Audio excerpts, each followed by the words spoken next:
Hi friends, this is Chris with Peace of Mind, and today I'm kind of going back to my roots. I do a lot of mixed media. I have not done it a whole lot on this channel, but I do mixed media paintings, and so I'm going to start one today, and I do have some other videos on mixed media paintings that you can take a look at on my channel.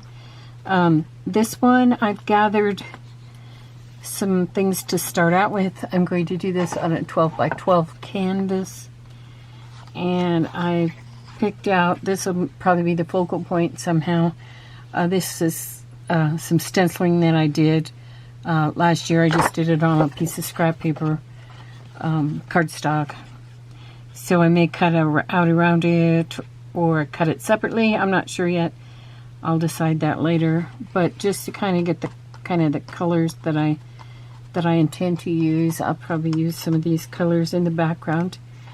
And I also picked up some of these other things, these butterflies. These butterflies I made in my little bits. I believe it was on butterflies and flowers. I showed you how to ruffle up the butterflies and the flowers. So I may use those on this, I'm not sure yet. These items would probably be three-dimensional, and they'll be added kind of at the end of the project. So the way I start is, of course, with the background, and I'm going to I usually use neutral colors for my background. So I've gathered some things here, a book page, some music sheets, some tissue paper that's kind of mimics lace. I have some other another wrapping paper or tissue paper that has lettering, very small lettering on it. And I have a piece of tissue paper that has some little dragonflies on it.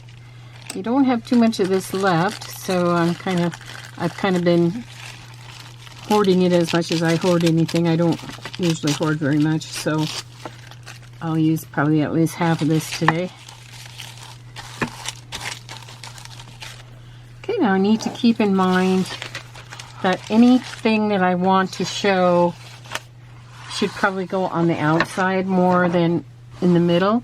And I'm going to cover the whole thing, but I want the pieces, like for instance, if I want some of these dragonflies, I'll probably put them on the, like on a corner or something like this, so that when I put any of the focal point down here in the middle, that the dragonflies will show a little bit more. So why don't I start? I'm going to start with this corner, and I do overlap to the side. I usually cover my sides when I'm doing a collage painting. And you see I've folded it over so that I can put it on the side. And I use either foam brushes, or I got this, I think I got this at the dollar store. I think it's supposed to be for makeup, but I'm going to try it for putting down the papers. And you can either use, like I said, you can use a foam brush also, or you can just use regular paint brushes, whatever you've got. I'm going to put that over, and then I'm going to put some over the top as well. And I think I'll put this, at least part of this paper over here. And I'm just using Mod Podge. I'm using the matte Mod Podge. And I'll put that down over the top. I like to put my Mod Podge in these little containers like this. Then I can just squirt it out. That way I don't have it in a bowl like leftover where I'm going to have to put it back into the container. This way I just keep it all in the container. And then all I have to wash up is my brush. And then of course when the Mod Podge starts running out, a big glob here. I'm going to take that off. When the Mod Podge starts running out, then I just refill this little bottle from a bigger bottle. I started doing that when I did classes on this, and I found that in the places that we were at, it was not a good idea to put it's not even anywhere, it's not a good idea to put this Mod Podge down the drain if you have a little bit of it, and to wash it. It's not a good idea. That's why I like these kind of tools, because you can just wipe them off pretty much and then wash them after you get most of the Mod Podge out, because Mod Podge is a glue and you don't really want to put that down the drain. Now you'll notice I'm getting some wrinkles in my tissue paper here, and that's fine with me. I like that effect. Some of that will disappear as the Mod Podge dries. If you want to, you can put down your papers with using a glue stick, which here's a glue stick. Use that. Okay, I'm going to kind of skip around and I used paper here, then I like to use it somewhere else on the project. And I also like to use small, medium, and large pieces so that everything is not all the same size. I work kind of all around the canvas. You can like start up here and then go across and then come down. I like to work all around. That way I get more variety and more. It also helps your eye to move across the page better as well.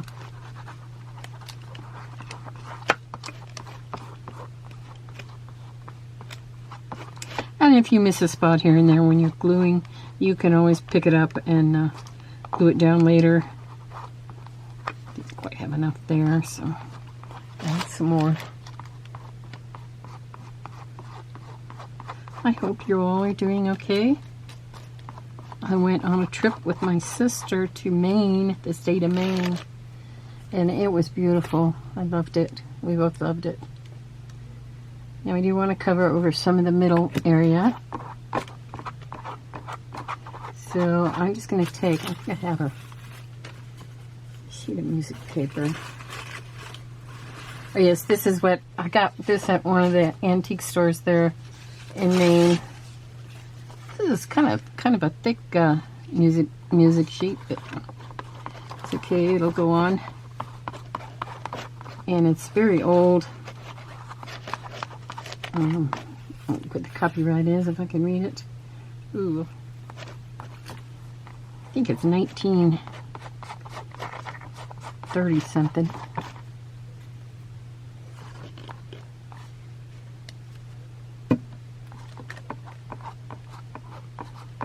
And you can turn your papers different directions. Notice how I didn't put the music sheet on straight up and down. That makes it, I think that makes it look too contrived. I like to, let's see, I have this piece. I think I'll put this down here. Another piece of this color that I have up here. And I'll just put it down here so you kind of get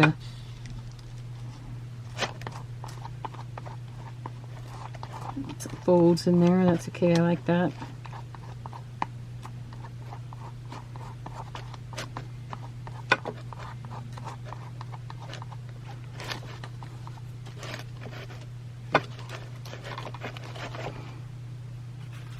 Oh, as I was saying, I got this music paper at an antique mall, and that's a great place to get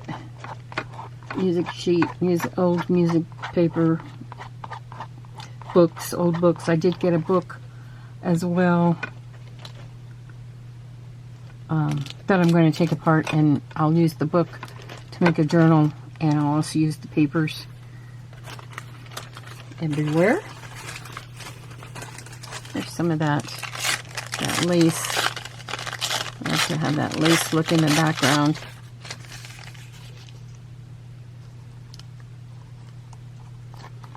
Put that here.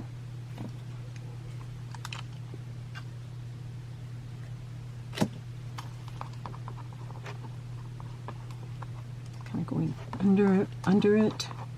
And don't worry about these little, okay, like I have this tiny gap here that's white. Don't worry about that, because you can always fill that in later with ink, or perhaps the background focal point will go over that. So you don't have to worry about that right now. You might want to cover over it later.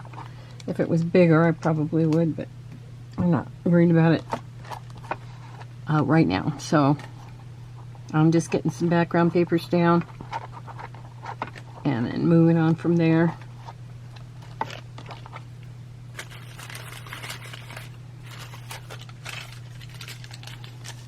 I think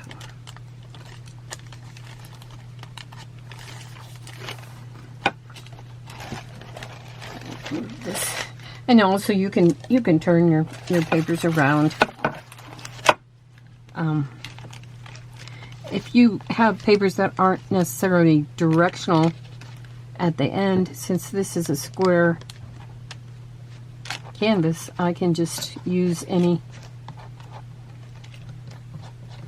part of the canvas. I'm gonna pick this up a bit and move it over just a little.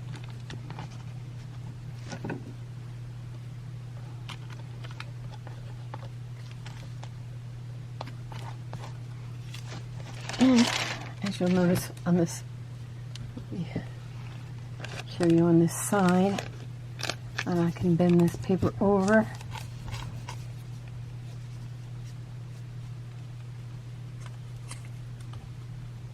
I can trim this off later if I want, or I can just bring it right around to the back. That's fine with me.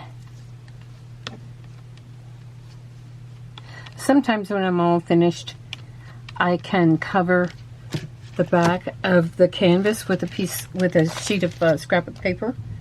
That looks pretty. And then you put the hanger on over the top of that. Or you can just leave it as is. Sign it on the back. Sign it on the front. And I have a piece of wax paper underneath here. I did get a little. When I put my hand down over here, I don't know if you can see that when I put my hand down over here, it made a hole there, which that doesn't bother me, but if you want to avoid that, then you might try to pick it up from the bottom. Okay, so I'm just going to keep going around. Oops.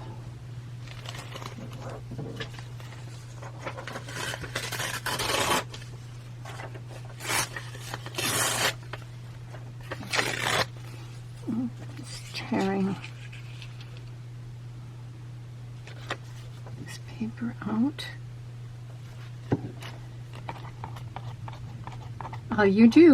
You probably should check that the book pages that you are using don't have any strange bad words or anything like that in them.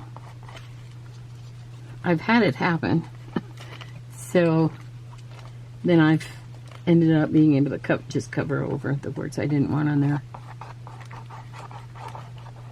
And another thing to do so that it doesn't get too distracting is just to put the book page upside down.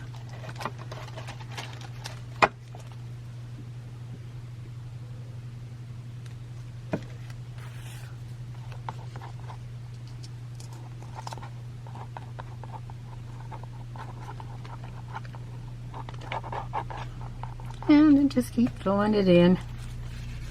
Got my wet wipe here.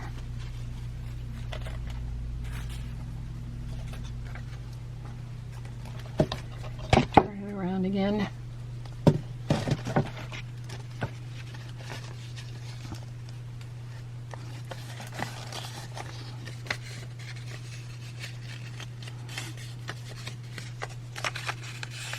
folding this. And also you can tear your edges so they aren't, so everything's not so straight.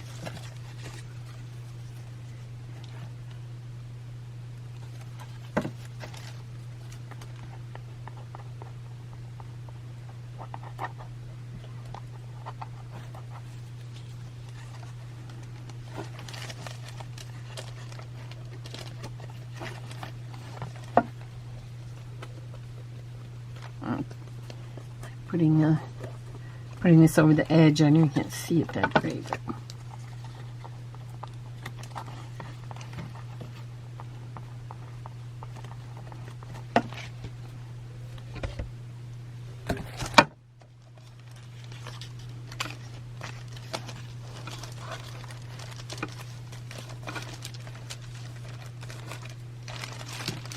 This paper isn't sticking down for some reason.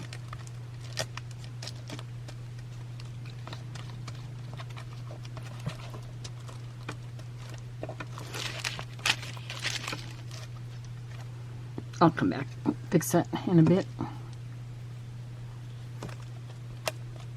You can also tear pieces to put right onto the edge.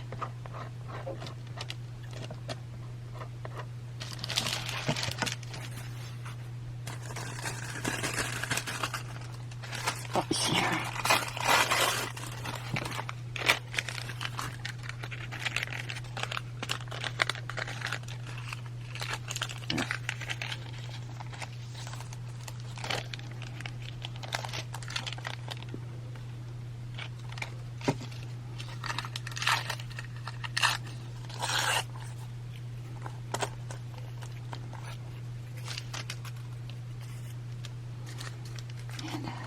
Other little small pieces you can add. Remember, you want to keep your background fairly neutral with fairly neutral colors so that it blends in. But I'll show you on the next video how we're going to do what we're going to do on the background next, which will be to paint some and also to use some maybe some stamps.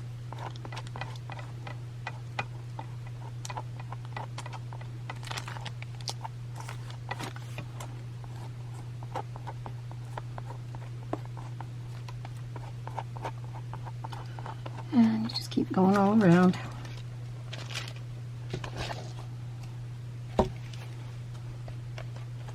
Getting the edge on this one.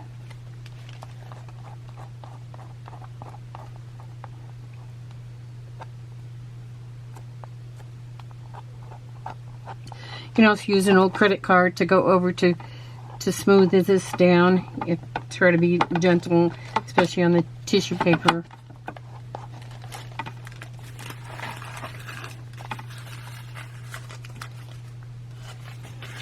I think I need some more.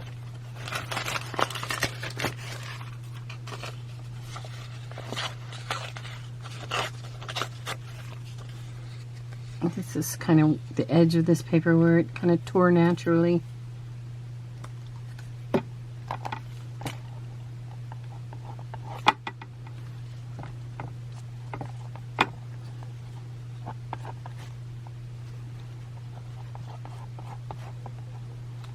This music sheet.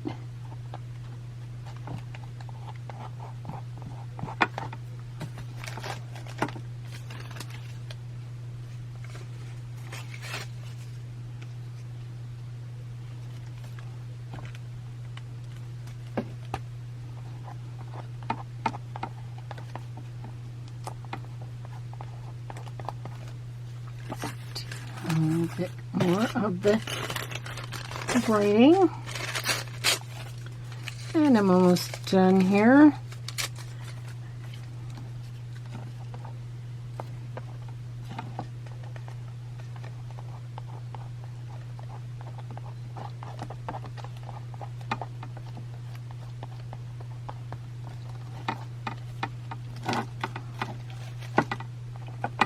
The reason we use the matte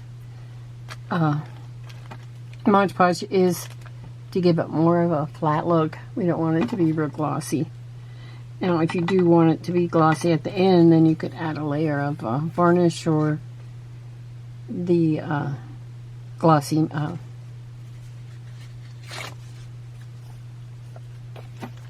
like the part where it shows where the publisher is, or who the publisher is, I should say.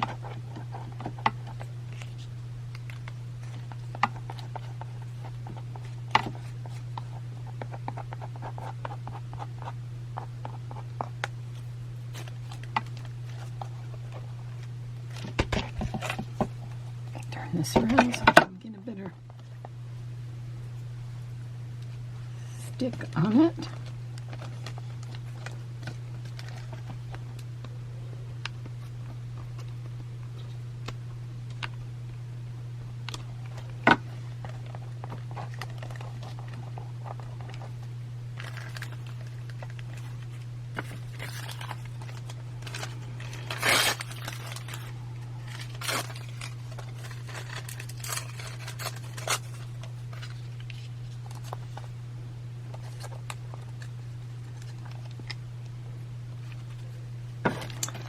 Okay, I've kind of coming to an end. I'm going to finish this part so that for the next part of, well, for my next video on this subject, I will do, I'll show you how to do a little bit more in the background and then add the focal point to it. This will either be 2 or probably 3 videos, short videos. If you want to do this with me, I will link another entire video on how to make a mixed media canvas, painting on canvas. And I hope you'll join me for that one. And that one's, if you want to get ahead, in other words, before I put out the rest of this one, you can check that one out. So this is what we have so far. And when I come back, I'm going to try to blend all this together so it doesn't, you can't tell too much what the background is. Don't worry about, you can't worry about, you know, having a really good part that you don't want to cover, because it's going to depend on what you put on top of it, and so you can't really worry about what's underneath. If there's a certain part you really, really love, then you can try to have it peek through, but most of the time you're going to be covering over a lot of this. So, take care. I'll see you the next time. Peace of mind.